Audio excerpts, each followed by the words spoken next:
Budget ഒരു main ഘടകമാണല്ലോ. തീർച്ചയായും. അപ്പോൾ ഡിസൈനിങ്ങിന്റെ സ്റ്റേജ് വരുമ്പോൾ എങ്ങനെയായിരിക്കും ബഡ്ജറ്റിന്റെ ഒരു ഇമ്പാക്ട്? ഇത് കോമൺ ആയിട്ട് നമ്മൾ കേൾക്കുന്നൊരു ക്വസ്റ്റ്യൻ ആണ്. ആ ഒരു ഫേമിൽ ഈ ഒരു എമൗണ്ടിലാണല്ലോ, അപ്പം നിങ്ങൾക്ക് എങ്ങനെ ഈ ഒരു എമൗണ്ടിൽ അത് ചെയ്യാൻ പറ്റുന്നു? കമ്പാരിസൺ. സോ ഡിസൈനിങ്, ഇപ്പോൾ നമ്മളൊരു പ്രൊഡക്റ്റ് ആണെങ്കിൽ അതിനെ സ്റ്റാൻഡർഡൈസ് ചെയ്യാം. ഈ ഡിസൈൻ എന്ന് പറഞ്ഞാൽ it's A creative part. Okay, so അതിന് കോസ്റ്റ് മാത്രമല്ല, അതിൻ്റെ ഒരു വാല്യൂ അഡീഷൻ കൂടി ഉണ്ട്. ഓക്കെ, അപ്പോൾ തീർച്ചയായിട്ടും ആ ഫേമിൻ്റെ സ്ട്രെങ്ത് അനുസരിച്ച്, ആ ഫേം പ്രൊവൈഡ് ചെയ്യുന്ന സർവീസ് അനുസരിച്ച് അതിന് ഡെഫിനറ്റ്ലി കോസ്റ്റ് ഇതാണ്. ഓക്കെ, കാരണം ഇവിടെ എൻ്റെ ഒരു അഭിപ്രായത്തിൽ അത് കമ്പയർ ചെയ്തിട്ട് ഒരു ബാർഗൈനിങ് പ്രോസസ്സിലോട്ട് പോയിട്ട് യാതൊരു കാര്യം അവിടെ സംഭവിക്കുന്നില്ല. കാരണം സർവീസിന് വ്യത്യാസമുണ്ട്. ഒരു ലൈൻ നമുക്ക് സ്ട്രെയിറ്റ് ആയിട്ട് വരയ്ക്കാം, കർവ് ആയിട്ട് വരയ്ക്കാം, സ്പൈറലായിട്ട് വരയ്ക്കാം.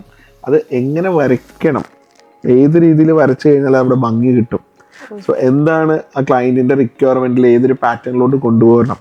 സോ ഇത് ഏറ്റവും നന്നായിട്ട് അണ്ടർസ്റ്റാൻഡ് ചെയ്യുന്ന ആൾ തീർച്ചയായിട്ടും they will charge